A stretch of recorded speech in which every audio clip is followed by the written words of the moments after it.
À des fautes professionnelles, le travail des juges peut être examiné ici, à Paris, au Conseil supérieur de la magistrature. Le CSM, c'est l'instance disciplinaire des juges. Dans ce conseil, 16 membres, la plupart élus par la profession, étudient les cas les plus graves. Parfois, le supérieur hiérarchique relève que l'intéressé a des difficultés, a des insuffisances, De quelle sorte? se laisse aller à accumuler des retards dans son travail. Et donc, à cette occasion, le président ou le procureur de la République attire l'attention du collègue sur ce qu'il doit améliorer dans son travail. Il encourt quoi s'il a un peu de retard, s'il ne fait pas bien son travail?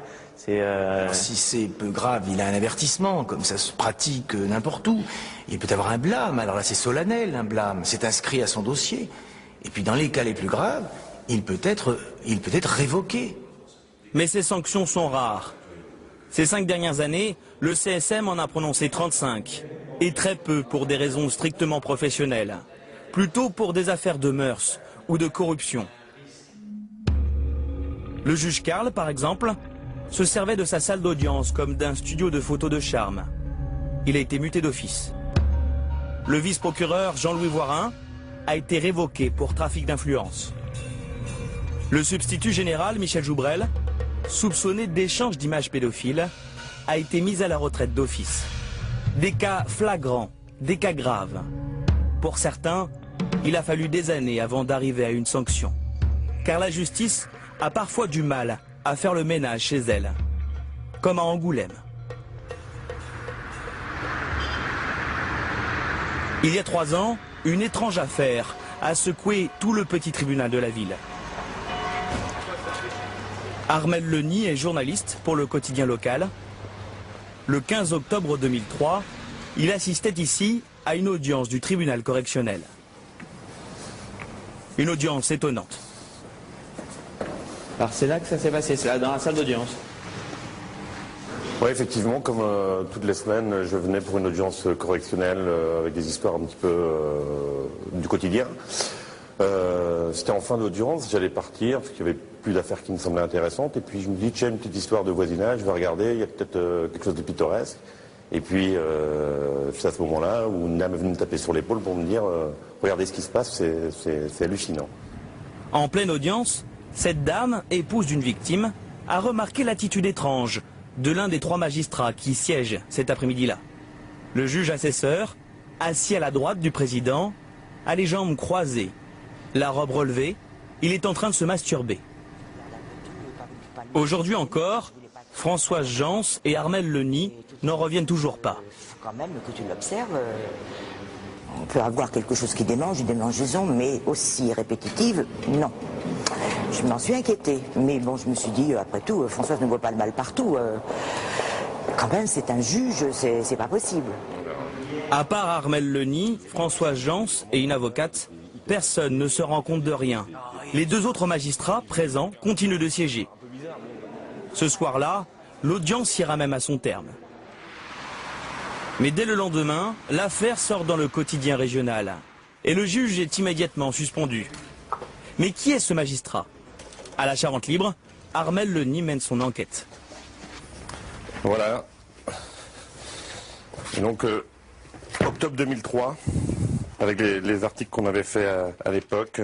Il découvre qu'avant même cette audience particulière, ce juge s'était déjà plusieurs fois illustré à Angoulême. Il avait des comportements très très étranges et très singuliers. Il lui arrivait, la veille, il avait oublié d'assister aux délibérations avec les autres juges. Il avait oublié? Il avait oublié. Il est venu vers nous dans la salle des pas perdus pendant la délibération. Il a dit, mais où sont passés mes collègues?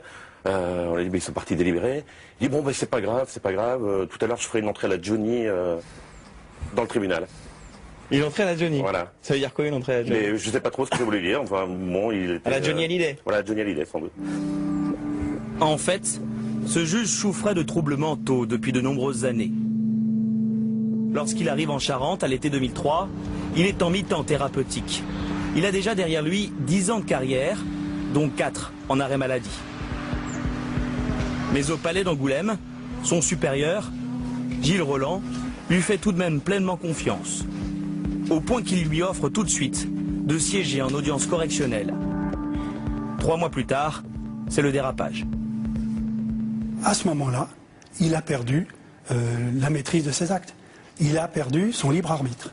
Mais pour autant, le reste du temps, il était capable de rendre la justice. Il était capable, dans la formation dans laquelle il travaillait, il répondait aux attentes qu'on était en droit d'espérer. Y compris cet après-midi-là? Je ne peux pas vous répondre sur cette question. Cet après-midi-là, plusieurs personnes ont été condamnées à des peines de prison. Certes, il y a le secret médical, mais les magistrats d'Angoulême auraient-ils pu détecter les troubles de leurs collègues avant l'incident? Il y a des moments où est-ce qu'on est en état tout le temps de rendre la justice? C'est vrai qu'il avait des moments de distraction. Parfois, il arrivait avec la chemise qui sortait du pantalon. Bon, quand on lui faisait la remarque gentiment, il en était désolé. Mais quand il est arrivé quand même, vous aviez son dossier administratif, donc vous saviez qu'il avait été malade déjà. Oui, mais j'imaginais bien, j'avais bien compris que c'était pour des problèmes d'ordre psychologique, mais j'ignorais tout. Comme aujourd'hui je l'ignore, et comme l'administration l'ignore, quelle est sa maladie, ça c'est un vrai problème. Depuis cette affaire, le magistrat d'Angoulême est passé devant le CSM. Jugé irresponsable, il n'est pas révocable, il est retourné en arrêt maladie. Mais son dossier est toujours géré à Paris, place Vendôme, au ministère de la Justice. Et il n'est pas impossible que Patrice Davost, le directeur des services judiciaires, soit obligé de lui retrouver un poste de juge. Alors vous verrez, on est beaucoup dans le papier ici. Venez. Tout dépend maintenant des médecins qui expertisent ce magistrat malade.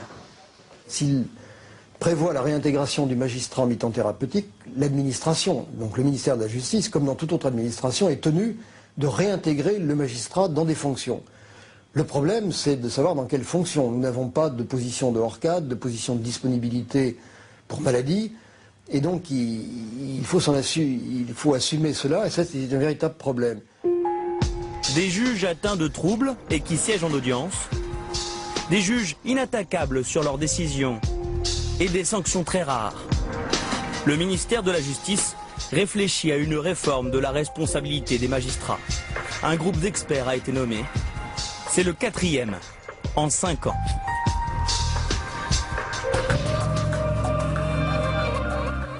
Ouais, cette enquête est signée Guillaume Porteux et Fabien Capron, et on est là dans le bureau prestigieux du procureur général près de la Cour d'appel de Paris, Yves Bott. Merci de nous recevoir, merci de nous recevoir aussi dans le Palais. On voit ce reportage, et on l'a fait parce qu'on pense qu'il y a une vraie interrogation des Français sur le contrôle exercé sur les magistrats. À quelles conditions on s'assure qu'effectivement ils font bien leur boulot. Bon, on se rend compte en regardant les chiffres et les motifs des sanctions que c'est pas vraiment le cas. C'est rarissime qu'un juge soit vraiment sanctionné, voire révoqué parce qu'il a failli dans son travail. Oui. En général, c'est pour des questions, effectivement, on va dire délictuelles. Bon, mais pourquoi est-ce que vous posez comme principe que, par définition, les juges manquent à leur devoir tous les jours?